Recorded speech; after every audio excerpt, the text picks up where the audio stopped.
YSL Mondo says Lil Wayne disrespected Young Thug. Did Thug try to kill him because of it? First of all, you throwing too many big words at me, okay? Now, because I don't understand them, I'm gonna take them as disrespect. Watch until the end to see how deep these problems go. While sitting on the Ugly Money podcast, YSL Mondo talked about a variety of things, including YSL Business. Now that Young Thug is going through his RICO trial, a lot of news has been flying through the web after a video came out showing Gunna admitting YSL as a gang and inadvertently implicating Young Thug in a case they both picked up together. He's being labeled a snitch. YSL is a music label and a gang, and you have personal knowledge that members or associates of YSL have committed crimes in furtherance of the gang.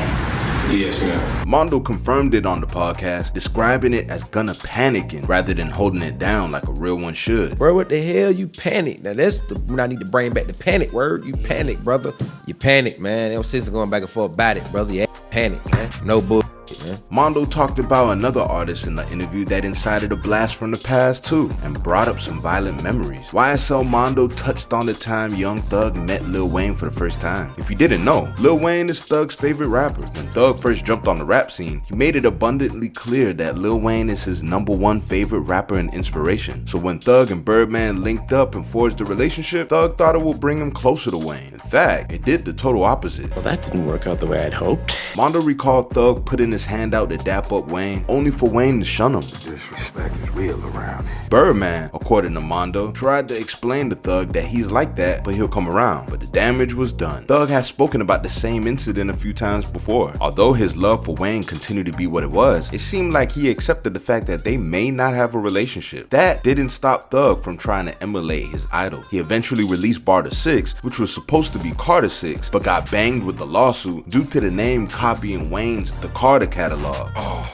we are gonna sue you!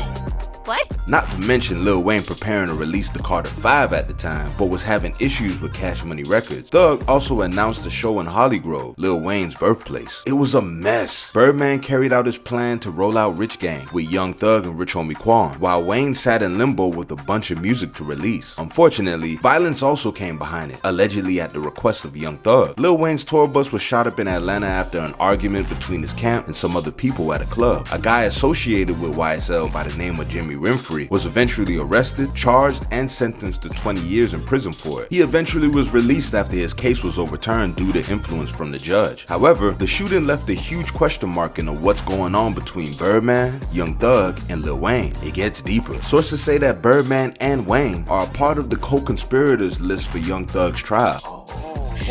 Since the shooting took place, prosecutors seem to want to use that as more incriminating evidence against Thug. Will they actually testify against him? Who knows? We just know that the web being tangled is getting more complicated as it's being weaved. But Mondo says Thug didn't really go off too much about Wayne shunning him. He just took it like Lil Wayne doesn't like him and kept pressing on. They eventually dropped some music together, which is a good thing. But it wouldn't be a good thing if Thug has to watch Birdman or Wayne get on the stand and possibly say things that may make his case harder. As for Gunna, it's already looking like the people that were once on his side are floating away. Some of his close rap friends have unfollowed him on Instagram, and now he has a co-founder of YSL saying that he crossed the line with telling. Boy, you didn't supposed to do that, my brother. And hey, boy, you crossed the line, my brother. Who knows where Gunna's career is gonna go that he has the snitch label on him? And who knows what's going to happen to Young Thug once the trial is over? Video footage released showing Young Thug looking defeated in the courtroom. Quiet, still, and head bobbing before putting it on the desk in front of him. Just there, motionless. It could go any way for Young Thug. He should eventually have a verdict closer to a year from now. But until then, we will see what news continues.